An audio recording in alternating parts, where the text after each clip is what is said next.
Hey everyone, and welcome to the Criterion Connection. I'm Wade, And I'm Joe. and it is Halloween's over, and it's November, hence the mustache, and we're gonna do something special because this week is our 5-year anniversary of Condish podcast. The first episode aired this week, 5 years ago, and we thought we'd celebrate with a classic, a Kurosawa film, Seven Samurai.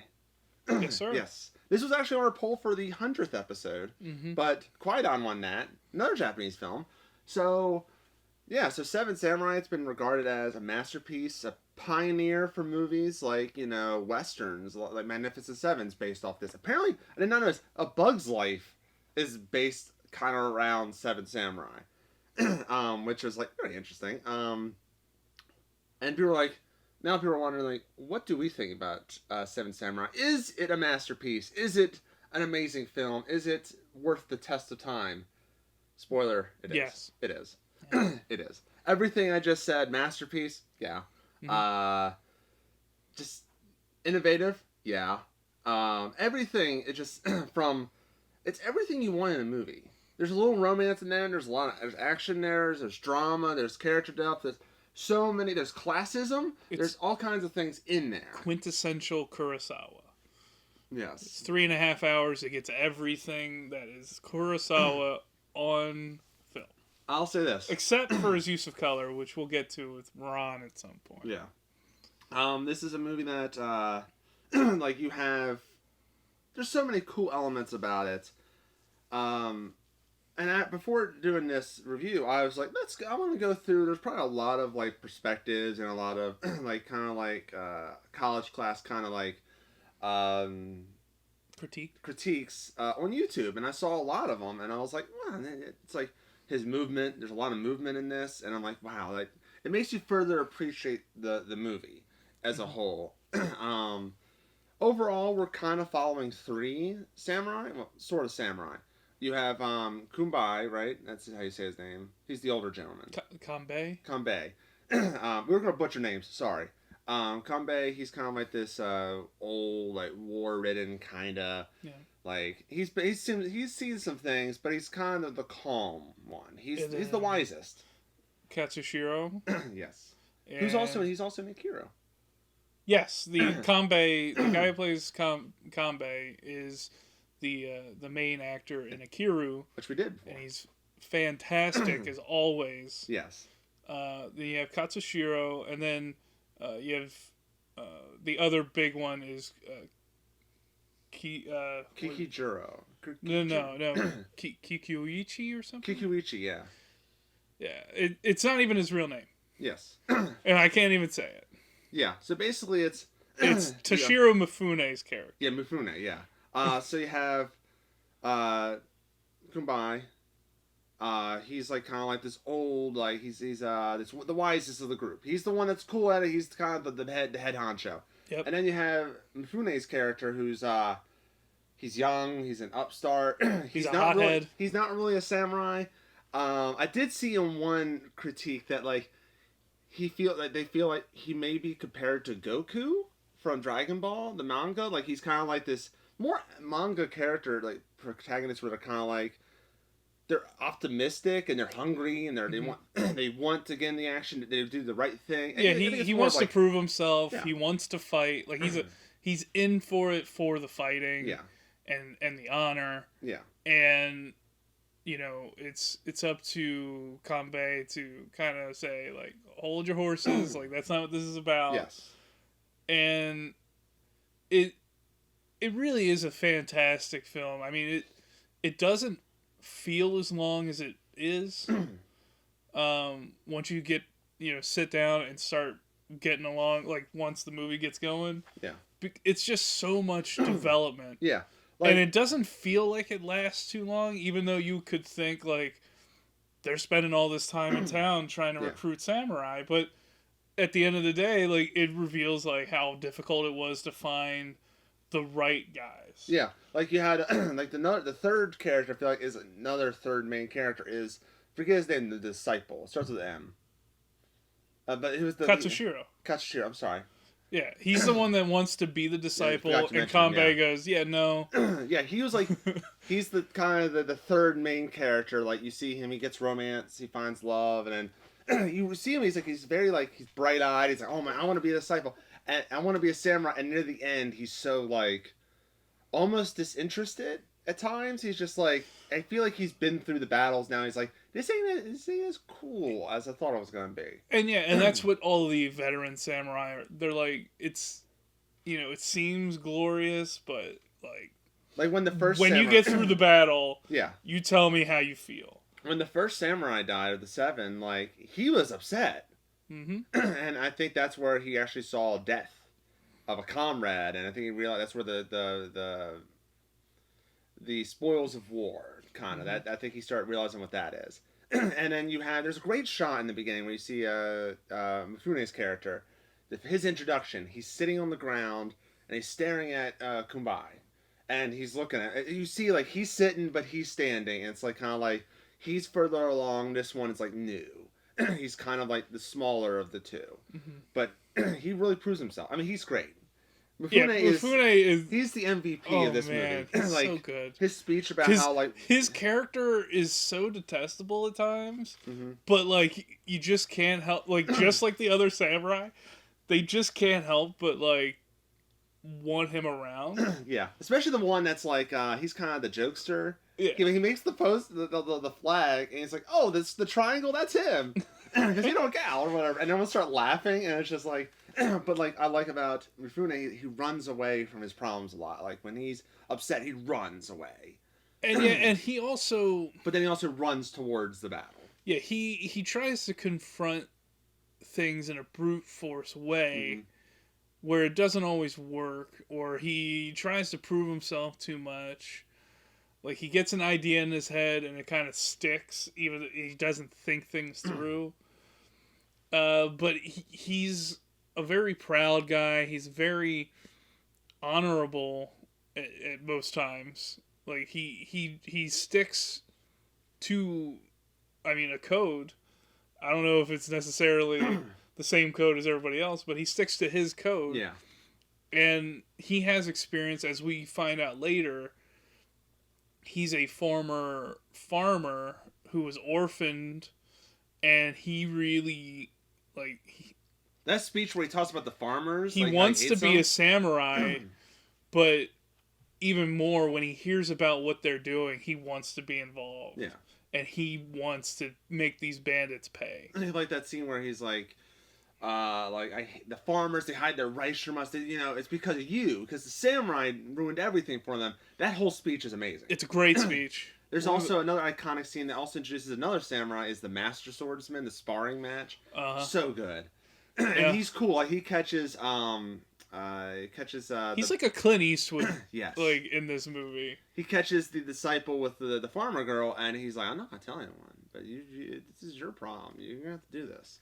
Well, and there's also the part where the disciple, like, he keeps saying he's finished his food first so he can take what's left to the girl. And then at this point, he finds out, because he follows them, he finds out they're actually taking the rice to the old woman. Yeah.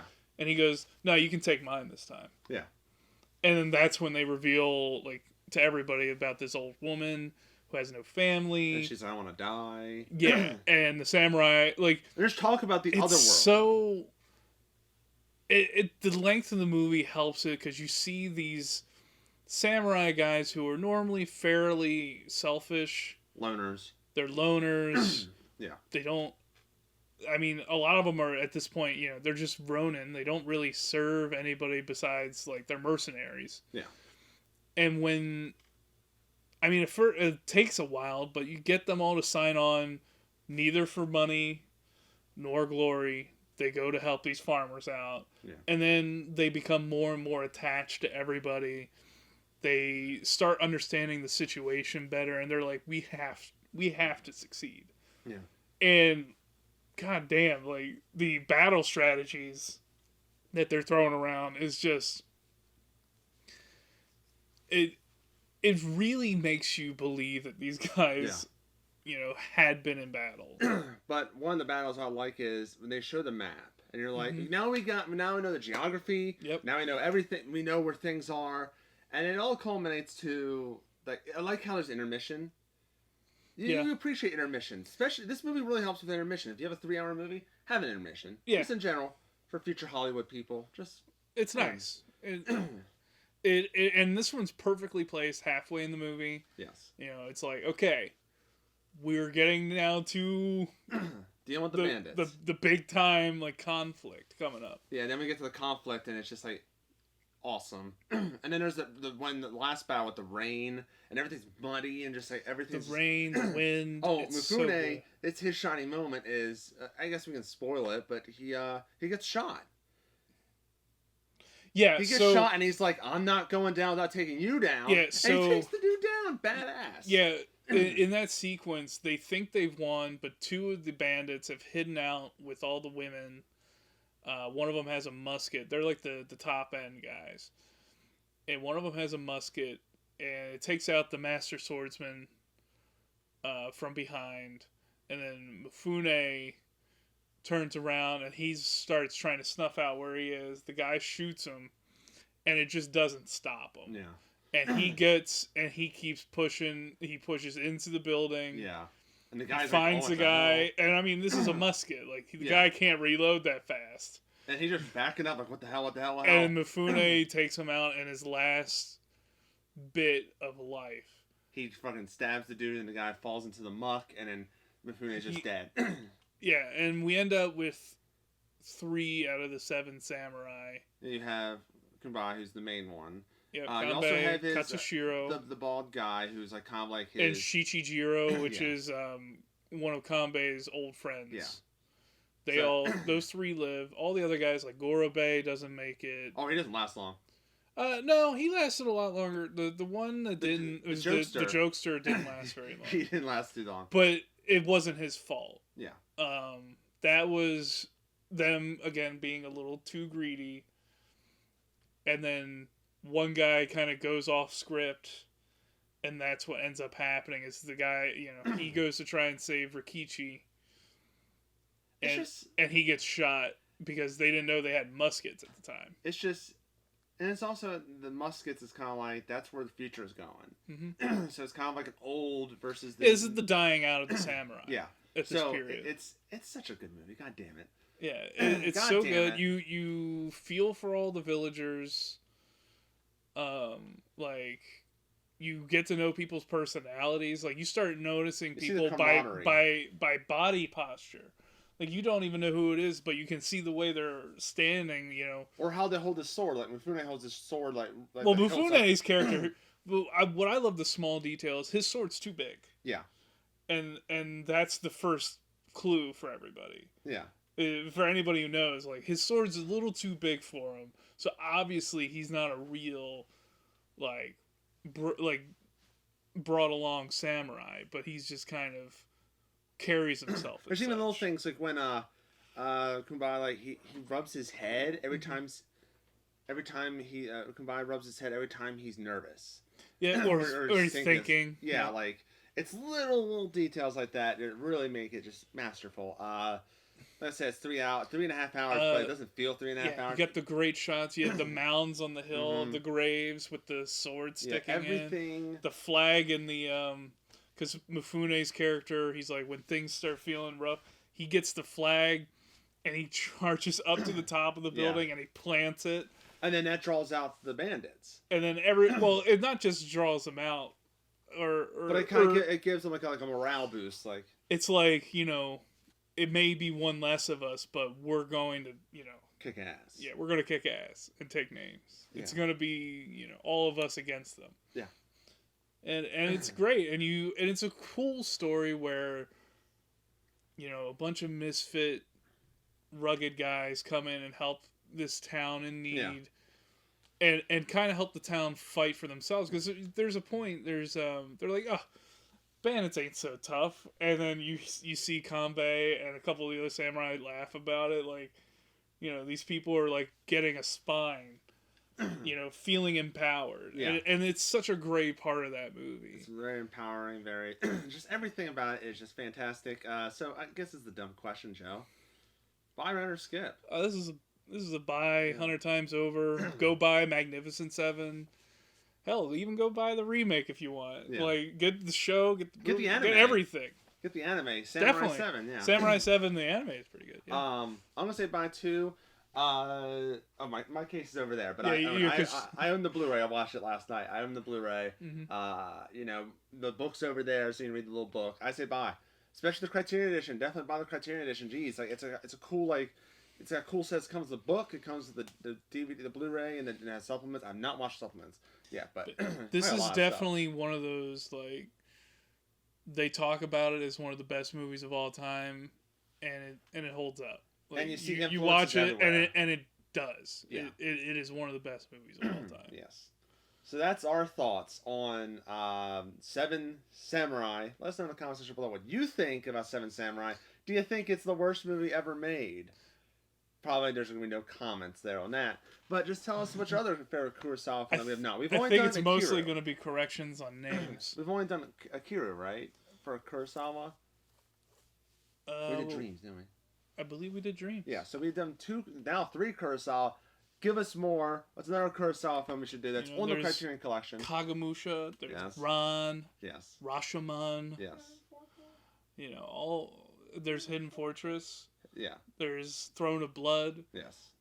All kinds of great, and a lot of them with great Toshiro Mifune and performances. Yeah. I think Bad Sleep Well. I can go on and on, man. Yeah, we have so many. Just comment so we know what's the next one we should do. Mm-hmm. Also, comment suggestions, all that stuff. And like I said last week, there will be a new Criterion Connection this week as well to make up. We're gonna do Fiend Without a Face. That's coming out this week as well. So you're gonna have 2 Criterion this week. That's pretty good. And I think next week's my pick. Mm-hmm. And we'll see what I pick. So until next time, I am Wade. And I'm Joe. And we will see you later.